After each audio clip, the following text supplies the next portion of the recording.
green view ৰেচিডেঞ্চিৰ উদ্যোগত আজি ইমান সুন্দৰকৈ উদ্যোক্তাসকলে লগতে ইয়াৰ প্ৰত্যেকজন আৱাসীয়ে ৰঙালীক আদৰাৰ যি প্ৰয়াস কৰিছে পোনপ্ৰথমে মই সকলোকে ধন্যবাদেৰে শলাগ লৈছোঁ প্ৰত্যেকগৰাকী ব্যক্তিলৈকে শলাগ লৈছোঁ কিয়নো সকলোৰে সহায় প্ৰাৰ্থী অবিহনে এইখিনি হ'ব নোৱাৰে বিহু বুলি ক'লে অতীতৰ বিহু আৰু বৰ্তমানৰ বিহুৰ মাজত অলপমান পাৰ্থক্য আহিছে অতীততে আমি বিহু মাৰিছিলোঁ গছৰ তলত ল'ৰাসকলে তাল ঢোল আদিৰে খুটুলি বজাইছিলে ডেকাসকলে আৰু গাভৰুসকলে বা মহিলাসকলে গছৰ তলৰ অকণমান আগতে আমাৰ অজয় ডাঙৰীয়াই আনাউন্স কৰি আছিলে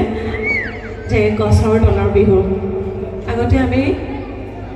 বিহু বুলি ক'লে ৰ'ব নোৱাৰোঁ মহিলাসকলৰ গা 7খন 8খন এতিয়াও আৰু কিন্তু ঘৰৰ শাহু বা আমাৰ জ্যেষ্ঠসকলৰ দালি সপনি খাই হ'লেও আমি লৰি গৈছিলোঁ ৰিহাখন গাতে মেৰিয়াই সেই গছৰ তলৰ বিহু মাৰিবলৈ লৰি গৈছিলোঁ কিন্তু বৰ্তমান আমাৰ বিহুৰ মঞ্চৰূপ পালে আমি চহৰৰ অঞ্চলত বাস কৰোঁ তথাপিও এনেকৈ আজি এইটো ফ্লেটত হয়তো 40 ঘৰ বা 30 ঘৰ আৱাসী আছে ইয়াতে কিন্তু আমাৰ এই বাপুতি সাহোন বিহুটোৰ প্ৰতি আমাৰ সকলোৰে টান আছে আৰু থাকিবই লাগিব আমি প্ৰত্যেকজন অসমীয়াই আমাৰ অসমীয়া কলা সংস্কৃতি ধৰি ৰাখিব লাগিব